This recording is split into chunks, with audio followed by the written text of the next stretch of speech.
बाबा जी ने कहा कि जिस पर कोई दूसरा रंग ना चढ़ सके, जो सबसे पाक हो वो खुदरंगी होता है। मैं सभा के सबसे खुदरंगी व्यक्ति श्रद्धेय चौधरी जयंत जी को आमंत्रित करता हूँ।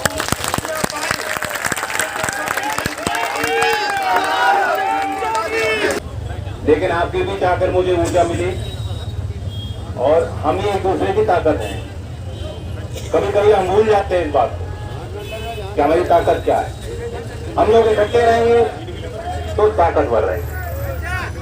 ये वो क्षेत्र है जिसने ऐसी राजनीतिक क्रांति और भूचाल आपने ला दिया था कि गांव से निकल के आप उनकी तस्वीर यहाँ देख रहे हैं, आपने उनको प्रधानमंत्री के पद तक पहुंचाया। ये वो क्षेत्र है। सुनो। अगर इस देश का किसान कोई बात मान ले, बहुमत तो आपकी है, बहुमत उन लोगों की नहीं जो आज आपको गवार बता रहे, जो कह रहे ये बहकावे में। और बागपत क्षेत्र का किसान बहकावे में नहीं आता। हम बहका सकें लोगों को, बात बनानी जानते हैं, बात समझना भी जानते हैं। किसी के बहकावे में नहीं आने वाले लोग नहीं विद्वान है। चौधरी चरण सिंह जी ने अंग्रेजी में किताब लिखी है, पुस्तकें लिखी है जो विदेशों में पढ़ाई जाती हैं। गहरा अध्ययन था उनका हर विषय पर।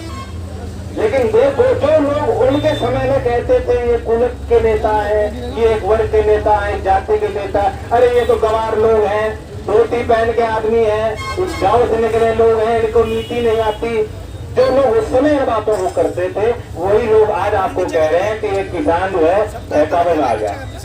और अगर किसी के हृदय में दिल धड़कता है, मानवता जिंदा है, एक दूसरे के दर्द को कोई समझता है, गरीब के दर्द को कोई समझ सकता है, वो कभी ऐसे शब्दों का प्रयोग किसान के लिए नहीं करेगा।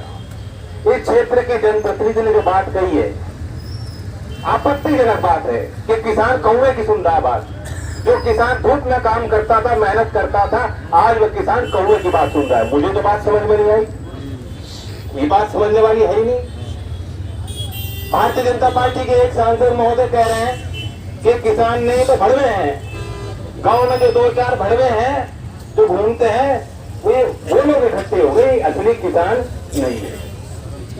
मैं गया हूँ वहाँ सिंधु बॉर्डर पे गया हूँ, यहाँ तो हम लोगों की संख्या कम है, वहां सोचो कितने दूर से पैदल चल के आए, लेकिन उनका बंदोबस्त इतना बढ़िया है, वे पीछे हटने वाले नहीं है। और उनकी व्यवस्था से तो सरकारों को सीख लेनी चाहिए।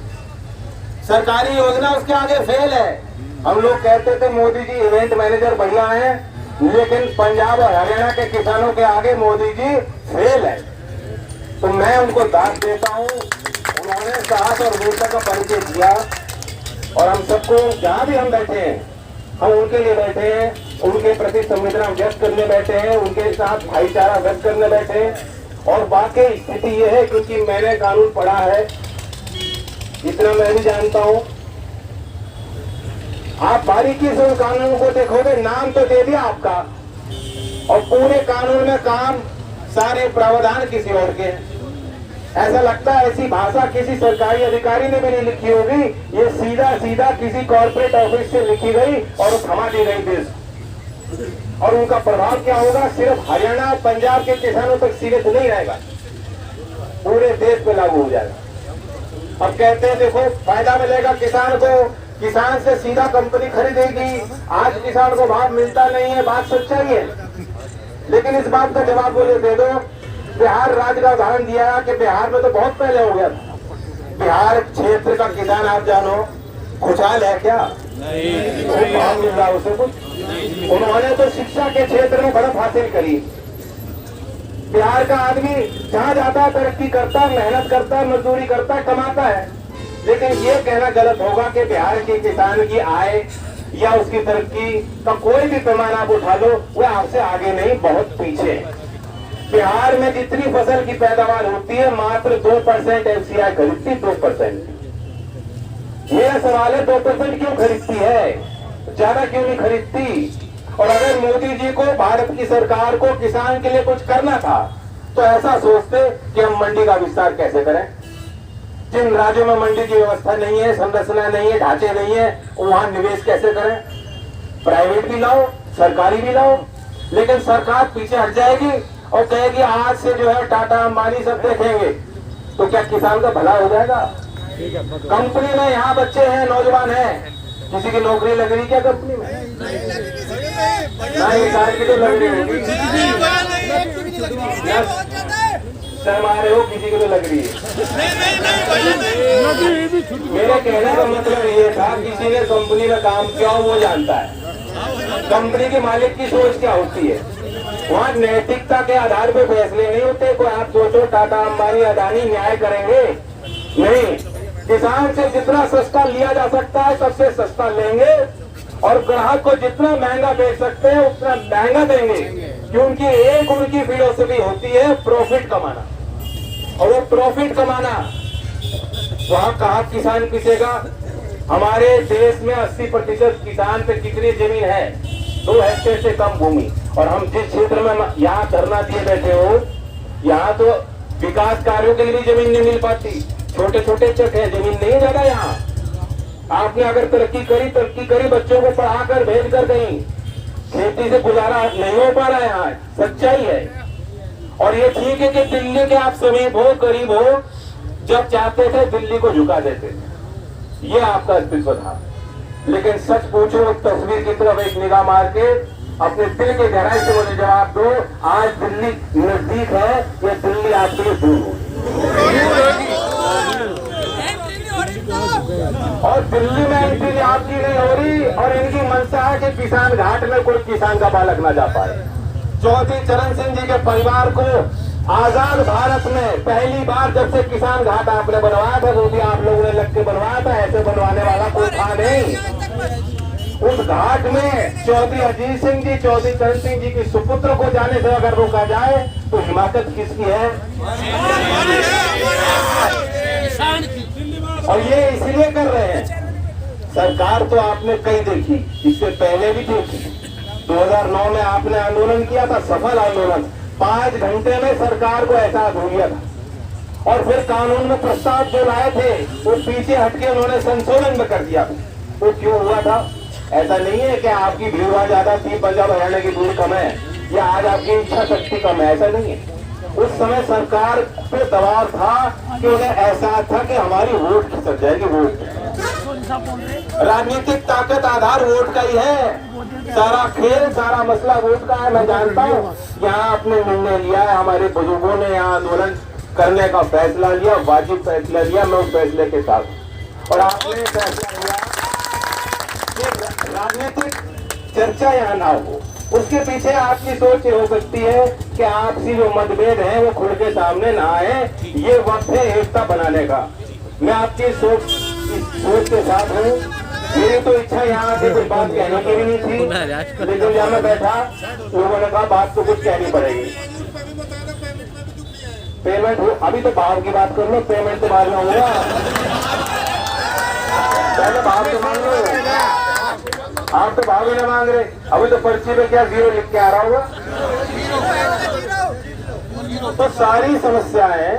लेकिन ये जो कानून आ रहा है, ये मत सोचो फसल की तो बात है कि फसल औने पौने भाव पे आप बेचने को मजबूर हो जाओगे। आपकी जमीन भी औने पौने भाव पे ही जाएगी। दिल्ली के समीप है, आपका एक ही अस्तित्व को बचाने वाला कुछ है, ये आपकी जमीन है, और इसका रेट नहीं बढ़ने का। क्यों? क्योंकि जो यूपी ने लैंड लीजिंग कानून बना दिया मई में, जब आप बीमारी से जूझ रहे थे, लोग डर और भय में घर बैठे हुए थे, उस समय योगी जी ने कानून पारित कर दिया, लैंड लीजिंग कानून को। उसका मतलब है कि पट्टे पे ले लो जमीन, 30 साल किराया देना है, खरीदनी क्यों है?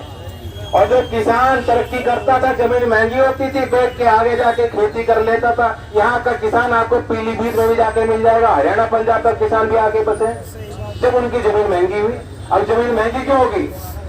महंगी नहीं होने की, आपका भाव बढ़े नहीं जमीन का, जो आप मालिकाना हक आपका जो है।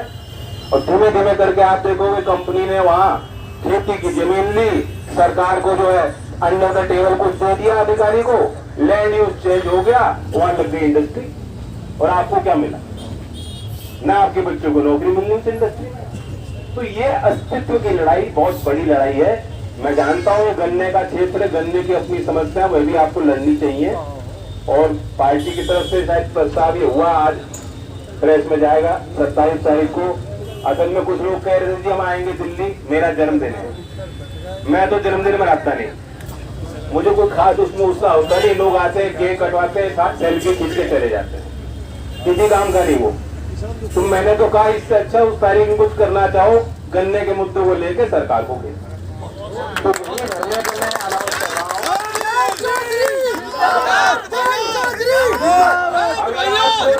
अगर की बात याद हो मोदी जी की, और जो मेरठ में बात कही थी भाव की, उन्होंने याद है कि नहीं? और रमाला बिल में आके योगी जी ने कही थी, अब मांग सके तो इन्हीं से तो मांग सके, और किससे मांगेंगे हम? मेरा जितना वोट मैं तो दूंगा, 24 ने दिया, देंगे, लेकिन आज सरकार से ही उम्मीद कर सकते हैं। तो 27 तारीख में अगर आपको गन्ने की चोट है, टीस है, दिल में दर्द है, 27 तारीख के कार्यक्रम को भी सफल बनाए। बाकी मैं इतना कह के अपनी बात समाप्त करता हूँ कि यहाँ जो सदारत कर रहे हैं हमारे समाज के नेता हैं, मैं आपके हर फैसले के साथ खड़ा रहूंगा। मैं जानता हूँ कि सरकार ने ना उठोगे, अब घुटनों से दूरी क्या, सरकार ने सब तरह के दबाव बनाए, दबाव बनाती है। जो नेता है, जो नेतृत्व करते हैं, उन्हें सरकार सोचती है कैसे दबाव, लेकिन आपसे ईमानदार कोई नहीं, आप दबाओ कैसे? आप उनके गिरफ्त में आने वाले नहीं हो, तो हिम्मत से काम लीजिए। मेरा एक सुझाव है जिस पर आप विचार करें, और ये मेरा अनुभव है पश्चिमी उत्तर प्रदेश में, खास तौर से घूमने का, मिलने का। हम लोग बुरा मानते हैं कि अगर हमारी महिलाएं कहीं भाग लें, बताओ सच्चाई बुराई मानते हो ना? सही बात है। आ रहे थे कहीं, लेकिन सच्चाई ये है, ये मक्कारों की सरकार है।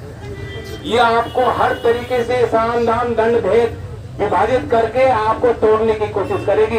अगर मात्र शक्ति का आशीर्वाद आप जोड़ लोगे और महिलाओं को यहाँ जोड़ लोगे, आपके साथ कोई बदतमीजी, कोई सरकार नहीं करेगी। ये मेरा सुझाव है। धन्यवाद। जय हिंद। जय चौधरी।